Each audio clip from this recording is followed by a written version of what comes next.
Gracias por continuar en sintonía con Uno más Uno. Iniciamos esta entrevista en primer plano y como habíamos iniciado y anunciado ya en la perspectiva, precisamente vamos a tener este diálogo con dos dirigentes del movimiento reconocidos.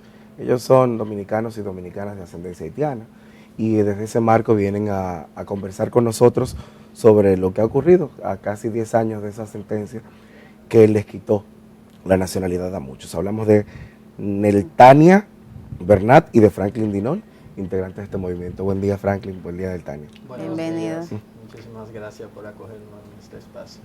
Nosotros ayer veíamos incluso en el titular de algunos periódicos en el país que se hablaba de que el 97% del caso de personas que se acogían a ese plan de regularización supuestamente no cumplieron, no entregaron todo lo que tenían que entregar. ¿Cómo reciben ustedes esta información?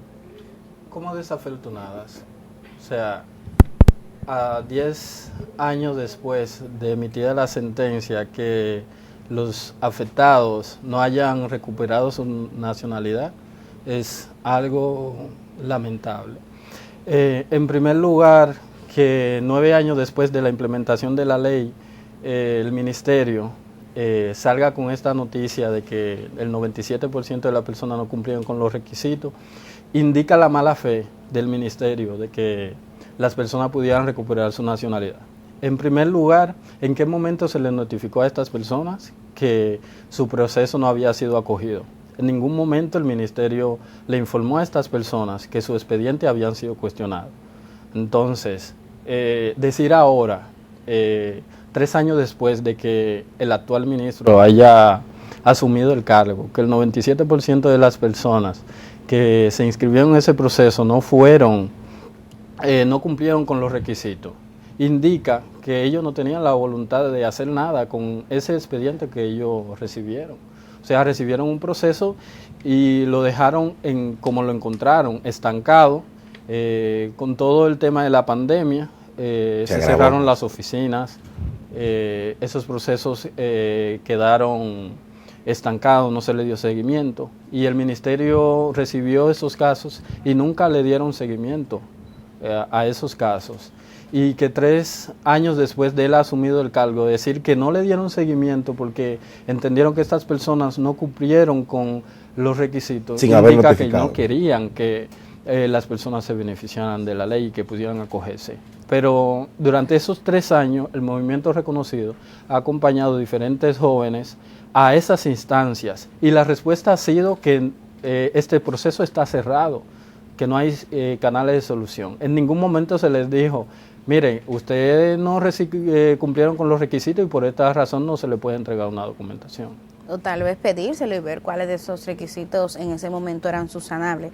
Yo creo que sería interesante para la audiencia de Uno más Uno poder entender ahora cuál fue el impacto que tuvo esta sentencia en sus vidas, cómo esa sentencia del Tribunal Constitucional, la 168-13, cambió de golpe y porrazo la vida de muchas personas. Tal vez Neltania pudiera darnos el testimonio. Bueno, yo desde que tengo uso de razón me había hecho a la idea de que, bueno, yo tengo un acta de nacimiento, estoy estudiando y más adelante voy a poder ir a la universidad. Entonces, cuando yo escucho en las noticias el proceso de inscribirse, que en la gobernación Nieto, mi mamá va y nos registra, somos 4 hermanos, yo soy la tercera, y nos registra a los 4. Entonces, ya cuando yo estaba terminando el bachiller, que me llaman de la gobernación, mira, llegaron las actas de nacimiento, y yo misma pasé a recogerlas y la llevé al liceo, porque yo estaba casi en las pruebas nacionales. Y cuando yo, bueno, tengo un acta de nacimiento, desde que termine me voy para la universidad. Y resulta que cuando yo di que voy, toda emocionada, con mi acta de nacimiento para la junta, me dicen, aquí no te van a dar cédula con el acta de nacimiento. Y yo, pero wow, ¿cómo puede ser? Entonces, yo no tenía todavía idea por el proceso que yo estaba pasando, que todavía estoy pasando. Lo que implicaba. O sea, sí, lo que implicaba. Y yo, en serio, entonces me graduó y todavía no tengo mi cédula. Yo me gradué a finales del 2015 estamos en el 2023, yo tengo prácticamente 8 años sentada en mi casa esperando que algún día yo pueda ir a la universidad, cosa que yo veo, no digo que casi imposible, porque lo imposible es lo que no intento. Entonces, sí, yo fui para la UAS de Higüey a inscribirme porque mi cédula está vencida. Y me dice la chica, para tú inscribirte, tus documentos tienen que estar en orden. Y yo, pero ¿cómo van a estar en orden? Si Interior y Policía está cerrado, no están renovando, entonces yo no puedo hacer nada, porque dime, no tengo información sobre eso. Es decir, que no has podido inscribirte en la universidad. No. Oye eso. Una joven que quiere estudiar, que ya se graduó de bachiller y no puede inscribirse en la universidad. Y es súper fuerte, es frustrante, porque uno se levanta por la mañana todos los días y la gente ve y dice que, tal vez Nertania quiere quedarse en su casa y no quiere progresar, pero si la gente supiera por lo menos un chin.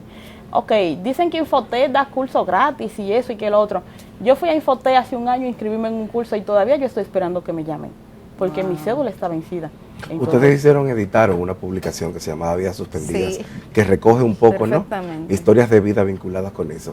Pero amén de ello, ¿qué otras acciones está desarrollando el movimiento reconocido como parte de este proceso de ruta?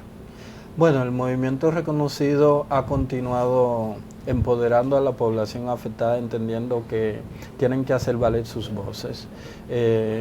En estos años, el movimiento reconocido ha seguido acompañando a los afectados en las diferentes instancias que tenían en su responsabilidad la aplicación de la Ley 169, acompañando a los jóvenes a la Junta Central Electoral a reclamar su documento de identidad y electoral, acompañando a los jóvenes para que completen sus procesos ante el Ministerio de Interior y Policía. Y lo que hemos encontrado en estos años han sido trabas. Internamente el trabajo que hace el movimiento para seguir fortaleciéndose y que pueda visibilizar el tema de la nacionalidad, la falta de respuesta a nivel de las instancias públicas limita el potencial del trabajo que hace el movimiento. Porque tampoco le entregan una documentación diciéndole que no se lo van a entregar. No te dicen que realmente no te lo van a entregar. Por ejemplo, en el caso de los jóvenes del Grupo B, que aplicaron el proceso de naturalización ante el Ministerio de Interior y Policía, lo que te dicen es, bueno, el proceso está cerrado y no le dan una opción o no le dicen cuál es el mecanismo, cuáles son los pasos, cuáles son los procedimientos para completar su expediente. Es decir, la información en ese sentido es nula. O sea, prácticamente se quedan en el limbo, o sea, ni una cosa ni la otra. Y ante la Junta Central Electoral, que le correspondió la administración del proceso con referente a las personas del Grupo A que ya tenían sus actas de nacimiento y sus documentos de identidad, el proceso ha sido también lento. Cuando salió la ley, hubo más proactividad de la Junta en entregar algunas documentaciones, pero hoy en día tú te encuentras con que las personas van a solicitar una cédula de identidad y le dicen, no, tu acta no ha sido transcrita, pero la ley no hablaba de que había que transcribirle en otro libro el acta de nacimiento de una persona que ya estaba registrada. Por ejemplo, te encuentras con problemas de duplicidad de registro, porque en vez de entregar la documentación que ya estaba sentada en los libros del Estado Civil, la Junta creó otro libro que llaman libro de transcripción, y a partir de ese libro que empezaron a entregar la documentación, y eso le ha creado un problema a las personas porque ya tienen doble registro y hay que anularle una. Eso indica que ha habido mala fe en el proceso de administración de la ley y que se le han puesto trabas a las personas para que se pudieran acoger y pudieran hacerse beneficiarios. Nos encontramos con personas del Grupo A, por ejemplo, que no le entregan su acta de nacimiento, su cédula de identidad por un error material que hubo en el momento de la inscripción. Cuando digo error material me refiero que puede haber una diferencia en una letra, en el apellido de la madre o en el nombre de la madre, y eso ya impide. Una persona puede durar 3 años en un proceso ante la Junta Central Electoral y no recibe su acta de nacimiento. Y estamos hablando del Grupo A. Sí. En el caso del Grupo B... Recuérdanos la diferencia entre el Grupo A y el Grupo B, para la gente que nos ve. Bueno, el grupo, la ley cuando salió para buscar una solución a todo el problema que generó la sentencia al desnacionalizar a los miles de dominicanos de ascendencia haitiana, creó dos soluciones. Una para los que ya tenían un registro civil, es decir, un acta de nacimiento, una cédula de identidad titular o que tuvieran pasaporte. Para estas personas la ley previó, los denominó como grupo A, que se les restituyera esa documentación, que se le validara esa documentación. Y para el grupo B, que se refería a personas que no habían tenido un registro civil, la ley previó que estas personas pudieran ir al plan de regularización que en ese momento se estaba aplicando y que en ese plan adquirieran una categoría migratoria y que después de 2 años lo iban a naturalizar, claro, como dominicanos. ¿Ustedes tienen idea de la cantidad de personas que al día de hoy están siendo afectadas, tienen sus vidas suspendidas, para usar esa figura que señalaba Stalin, que a mí también me impactó, producto de toda esta no respuesta y trabas que han identificado? Bueno, el tema de los números y la data siempre es un poco limitado para el movimiento social, decirte una cifra exacta, porque quienes manejan los datos son las instancias públicas. Justamente. Sin embargo, tomando en referencia los propios datos que ellos han dado, podemos decir que hay una gran cantidad de personas que todavía no han recuperado su documentación. La Junta Central Electoral, cuando salió la ley, dijo que habían alrededor de 61,000 personas que correspondían al grupo A. Si te vas a las estadísticas actuales, no llegan a 30,000 todavía. Quiere decir que más de la mitad de ese grupo todavía no ha logrado recuperar su documentación. Y nos referimos al grupo A, que se supone que con la ley su situación ya estaba resuelta, claro, porque ya tenían un registro. ¿Qué propone reconocer? Bueno, nosotros primero proponemos que a las personas del grupo A se les restituya su documentación, se les entregue su documentación, que la Junta cree procedimientos que permita que las personas puedan recibir su documento de identidad.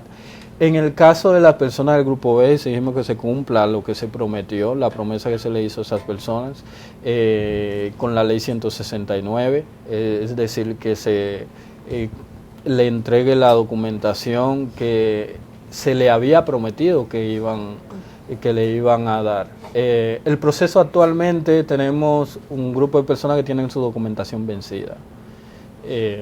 ¿Y qué procede con este caso? Bueno, hay que reaperturar el proceso, hay que crear una mesa de trabajo. Nosotros insistentemente, desde que asumió esta administración, hemos pedido que se cree una mesa de trabajo con la sociedad civil, los organismos internacionales y el Estado Dominicano para buscar soluciones a los casos que ya están inscritos, de las personas que ya están registradas.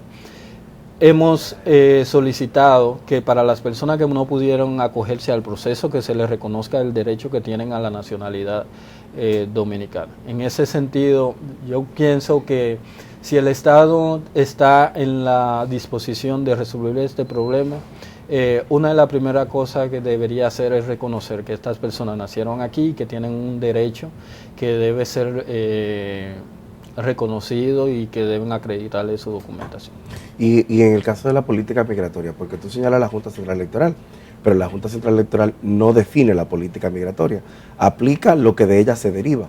¿Qué ha sido el diálogo y la posición? ¿Se han tenido algún tipo de diálogo en este caso con migración?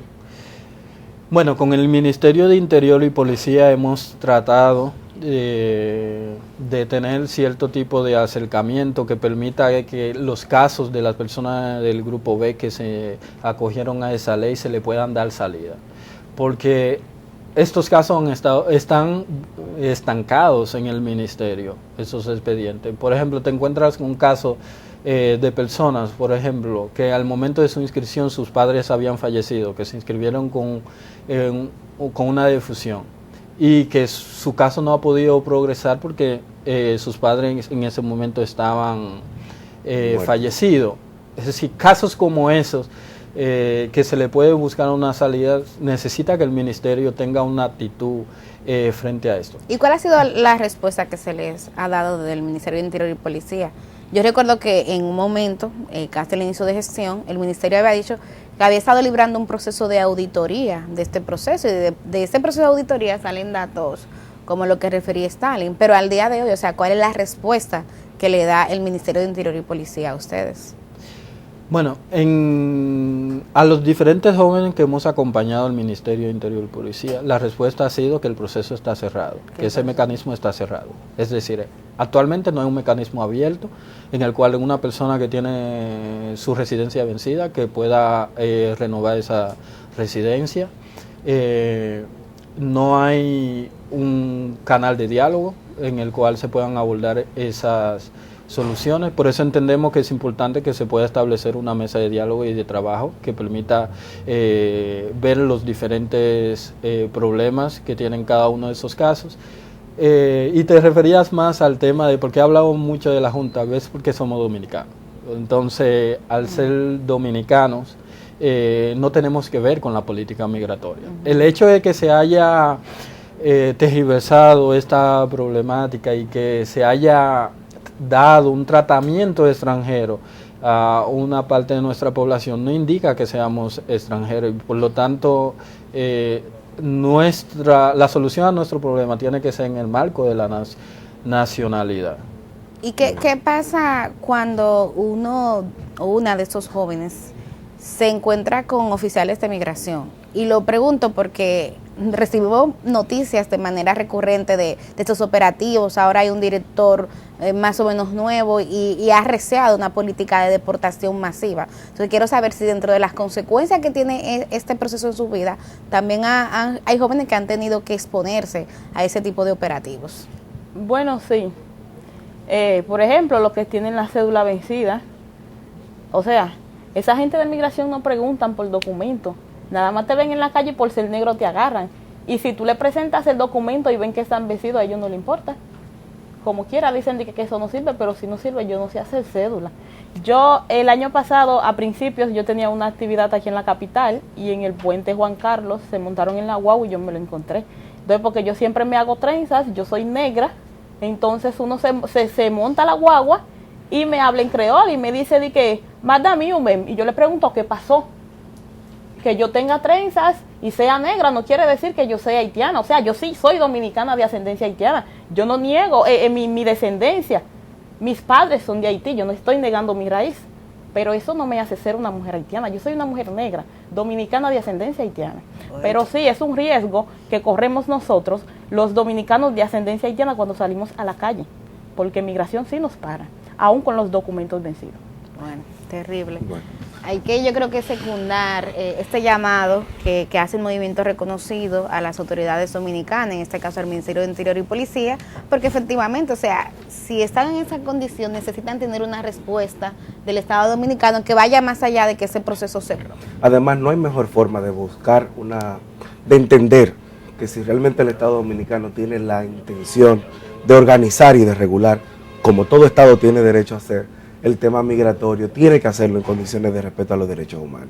Y aquí hay que recordar que hay un antecedente, que es una sentencia que tuvo un efecto retroactivo, que es un tema que jurídicamente yo creo que se va a estudiar mucho en la historia del derecho universal y sobre todo en el dominicano, porque efectivamente terminó afectando a gente a los que ya tenían un derecho adquirido. Pero hubo una ley, porque hablamos de la sentencia, pero la ley 169-14 se comprometía a dar respuesta a este tipo de casos, y eso ha quedado en el limbo. Ojalá Interior y Policía, como parte de lo que ha dicho, de su intención realmente de buscar un proceso de soluciones, pues termine materializándose. Creo que la y el gobierno, sí, porque es un tema que no se decide solamente en Interior y Policía, no, es un ministro, política, un ministro, pero es un tema de gobierno, de voluntad de gobierno y de Estado.